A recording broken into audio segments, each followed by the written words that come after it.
Halo semuanya, kembali lagi di channel Mami Tarigan and Family. Kali ini aku akan membahas tentang apa itu penny stock dan kenapa kami menghindarinya. Penny stock menurut Security Exchange and Committee atau SEC adalah stok yang harganya di bawah 5 dolar. Oh iya, buat yang belum tahu, SEC adalah agen pemerintah Amerika yang meregulasi bursa saham di sana. Jadi seperti otoritas jasa keuangan di Indonesia. Walaupun ada beberapa penny stock yang sudah terdaftar di bursa saham ternama seperti New York Stock Exchange, seringkali penny stock belum memenuhi persyaratan untuk terdaftar di bursa saham besar, akan tetapi masih bisa dibeli lewat stockbroker karena diperjualbelikan lewat over-the-counter network. Seringkali istilah penny stock ini juga dipakai untuk saham-saham dengan market capitalization yang sangat kecil atau microcap, yaitu yang di bawah 300 juta dolar Amerika. Kenapa banyak investor yang tertarik berinvestasi di penny stock?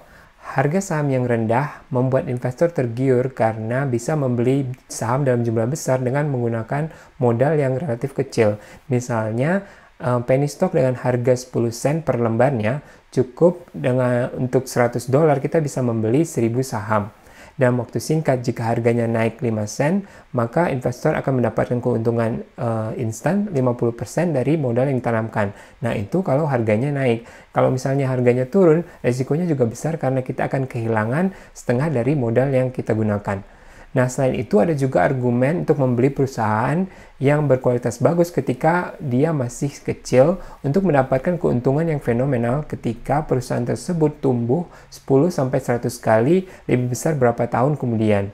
Ketika teman-teman melihat grafik saham Microsoft dan Apple, dua perusahaan dengan market cap terbesar di Amerika, mungkin banyak yang berpikir kedua saham ini dulunya ketika IPO adalah penny stock karena di grafik ini bisa dilihat bahwa harganya adalah 10 sen untuk Microsoft dan 11 sen untuk Apple. Dan sekarang returnnya sudah lebih dari 100.000%. Tapi perlu diingat lagi bahwa harga saham mereka sangat rendah karena sudah melewati beberapa kali stock split. Microsoft dulu IPO di harga 21 dolar dan Apple dulunya di harga 22 dolar. Tapi karena sudah melewati beberapa kali stock split, harganya disesuaikan menjadi jauh lebih kecil. Misalkan Microsoft sudah melewati 9 kali stock split.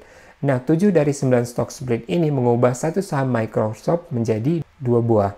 Sebagai gambaran saja, di harga 21 dolar ketika satu kali stock split akan menjadi 10,5 dolar per share.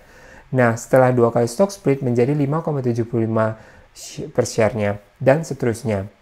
Karena itu, ketika kita melihat grafik sahamnya, harganya sudah disesuaikan dengan stock split ini dan mungkin terlihat seperti penny stock.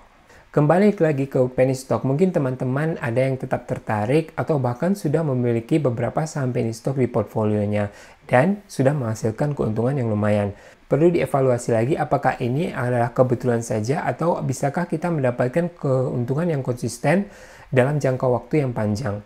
Tentu saja ini adalah keputusan kita masing-masing, kembali lagi situasi setiap orang berbeda dan yang perlu diperhatikan adalah apakah kita sudah tahu semua resiko berinvestasi di penny stock ini. Risiko yang pertama adalah perusahaan penny stock biasanya lebih susah untuk diakses informasinya karena tidak diwajibkan oleh SEC untuk melaporkan informasi detail tentang perusahaan dan tidak diregulasi seperti saham-saham yang sudah terdaftar di bursa saham besar seperti New York Stock Exchange dan Nasdaq. Kalaupun ada informasi yang tersedia, pastikan bahwa sumber informasi ini dapat dipercaya. Selain itu, seringkali perusahaan-perusahaan penny stock, apalagi yang market capitalization-nya sangat kecil, adalah perusahaan yang masih sangat baru atau sudah mau bangkrut. Track record dari perusahaan-perusahaan ini belum terbukti dan terbatasnya informasi membuat investor sulit untuk mengevaluasi potensi keuntungan berinvestasi di perusahaan-perusahaan ini untuk jangka panjang secara objektif. Resiko lainnya adalah volume atau jumlah saham yang diperjualbelikan untuk penny stock ini biasanya lebih kecil atau likuiditasnya rendah. Nah, ini tidak terbatas hanya untuk penny stock saja. Namun yang perlu diingat ketika kita berinvestasi di saham yang likuiditasnya rendah, ketika kita mau menjual saham bisa saja kita harus menunggu waktu yang cukup lama karena tidak ada pembeli yang bersedia untuk membeli saham di seharga yang kita inginkan. Volume saham yang rendah ini juga bisa membuat saham rentan untuk dimanipulasi, misalkan lewat skema pump and dump. Bisa saja investor membeli saham dalam jumlah yang sangat besar, kemudian membayar situs finansial untuk membuat sebuah artikel dan menciptakan hype di sosial media sehingga banyak investor yang tertarik untuk membeli saham tersebut. Ketika harga saham tersebut pun naik tajam, investor ini menjual atau dump semua saham yang tadinya dibeli dan menghasilkan keuntungan yang sangat besar. Nah, investor lain yang sudah masuk ke saham ini akhirnya terjebak, harus hold saham ini untuk jangka waktu lebih lama atau bahkan harus menjualnya dengan kerugian yang signifikan. Apakah ini berarti kita harus menghindari semua saham penny stock? Tidak juga. Ketika kita punya akses informasi yang reliable dan cukup untuk mengevaluasi potensi saham ini untuk jangka panjang, bisa saja berinvestasi di saham penny stock ini menghasilkan keuntungan yang sangat signifikan. Ada forum investor eksklusif namanya Microcap Club yang khusus berinvestasi di perusahaan yang market capitalization-nya adalah di bawah 300 juta dolar. Nah, saham-saham ini seringkali adalah saham penny stock. Ian Castle adalah founder perusahaan tersebut dan di salah satu interviewnya mengatakan bahwa risiko investasi di microcap ini sangat besar.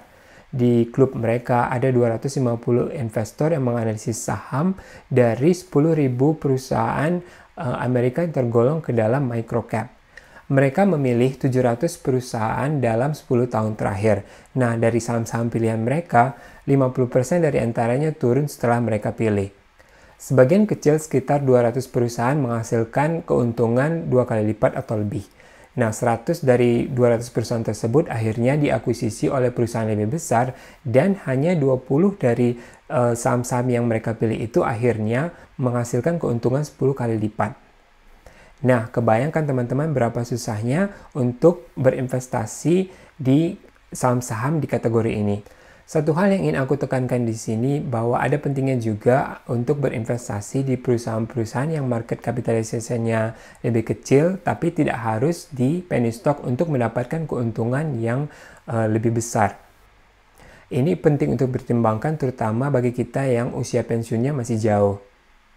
Yang perlu diperhatikan adalah komposisi saham-saham yang kita miliki di portofolio kita masing-masing dan profil resiko kita. Saham-saham mega cap seperti Microsoft dan Apple sudah memberikan keuntungan yang lumayan bagi investor dalam beberapa tahun terakhir dan resikonya juga cukup rendah. Akan tetapi dalam beberapa jangka waktu yang akan datang, return-nya tentunya akan lebih kecil dibandingkan dengan growth stock yang masih jauh lebih kecil dan lebih baru. Kombinasi dari perusahaan-perusahaan dengan market cap yang berbeda di portofolio kita akan menentukan potensi keuntungan jangka panjang yang bisa kita dapatkan dan juga seberapa labil portfolio kita.